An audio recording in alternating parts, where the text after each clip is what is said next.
औज़ुबिल्लाहिमिनश्शैतानिर्रजीम बिस्मिल्लाहिर्रहमानिर्रहीम। अस्सलाम वालेकुम नाज़रीन, क्या हाल चाल है। आप देख रहे हैं स्टोरी एंड इकबाल चैनल। हम अपने चैनल में अपने तमाम व्यूअर्स को खुशामदीद कहते हैं।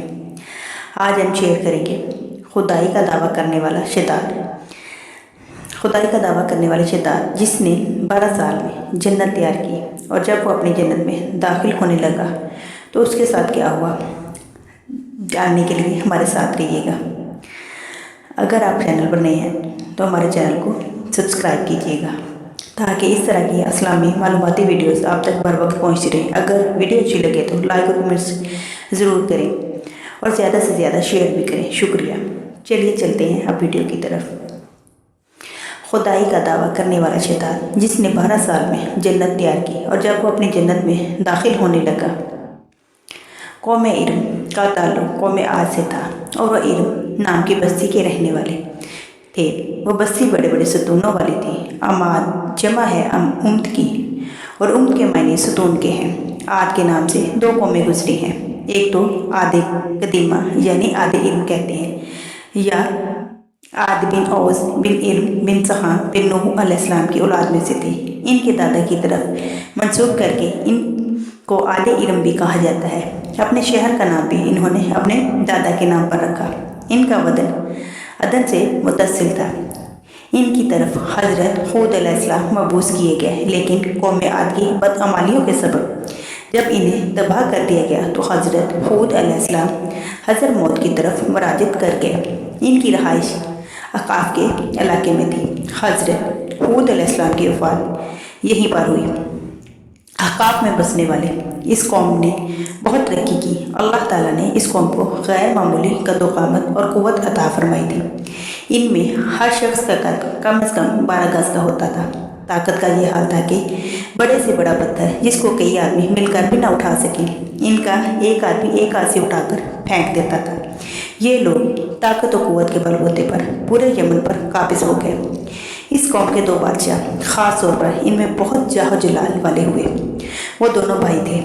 एक का नाम शदीद था जो बड़ा था, दूसरे का नाम शद्दाद था जो इसके बाद तख्त नशीन हुआ। ये दोनों वसी इलाके पर काबिज हो गए और बेशुमार लश्कर व ख़जाने इन्होंने जमा कर लिए। शद्दाद ने अपने भाई शदीद के बाद सल्तनत की रौनक व कमाल को अरूज तक पहुँचाया। दुनिया के कई बादशाह इसके बाज गुजार थे। इस दौर में कई बादशाह में इतनी जुर्रत तो ताकत नहीं थी कि इसका मुकाबला कर सके। इस तसल्लुत और गुलबा ने इसको इतना मगरूर और मुतकब्बर कर दिया कि इसने खुदाई का दावा कर दिया। इस वक्त के उलमा सालिहीन ने जो साहबका अंबिया के अलूम के वारिस थे इसे समझाया और अल्लाह के अज़ाब से डराया तो वह कहने लगा, जो हिकमत और दौलत और इज़्ज़त इसको अब हासिल है, इससे ज़्यादा वो अल्लाह ताला की इबादत करने से क्या हासिल होगा।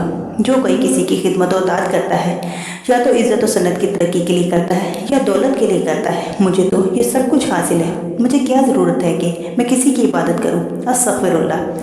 हज़रत हूद अलैहिस्सलाम ने भी उसे समझाने की कोशिश की, लेकिन बेसुध। समझाने वाले ने यह भी कहा कि यह हुकूमत और दौलत एक फ़ानी चीज़ है, जबकि अल्लाह की इताअत में आखिर भी नजात और जन्नत का हसूल है जो दुनिया की हर दौलत से बेहतर और ज़्यादा कीमती है। इसने पूछा, यह जन्नत कैसी होती है, इसकी तारीफ और खूबी बताओ। नसीहत करने वालों ने जन्नत की वह सफ़ात जो अंबिया किराम की तालीमात के ज़रिए इनको मालूम हुई थी इनके सामने बयान की। तो इसने कहा, मुझे इस जन्नत की ज़रूरत नहीं, ऐसी जन्नत तो मैं ख़ुद दुनिया ही में बना सकता हूँ। चनाचा इसने अपने अफसरों में से 100 मोतबर अफसर को बुलाया, हर एक को 1000 आदमी पर मुकर्रर किया और तमीर के सिलसिले में इन सबको नुक्ता नज़र और पसंद समझा दी। इसके बाद पूरी दुनिया में इस काम के माहिरीन को अदन भिजवाए का हुक्म दिया। अलावाजी अपने अपने कलम रोए सब हुक्मरानों को ये हुक्म दिया कि सोने चांदी की कानों से ईंटें बनवा कर भेजें और कोही अदन के मुतसिल एक मुरब्बा शहर जन्नत जो 10 कोस चौड़ा और 10 कोस लंबा बनाने का हुक्म दिया। इसकी बुनियादी इतनी गहरी खुदाई कि पानी के करीब पहुंचा दी। फिर इन बुनियादों को संगे सुलेमानी से भरवा दिया। जब बुनियादें भरकर ज़मीन के बराबर हो गई तो इन पर सोने चांदी की ईंटों की दीवारों की बुलंदी इस ज़माने के गज़ के हिसाब से 100 गज़ मुकर्रर की गई। जब सूरज निकलता तो इसकी चमक से दीवारों पर निगाह नहीं ठहरती थी।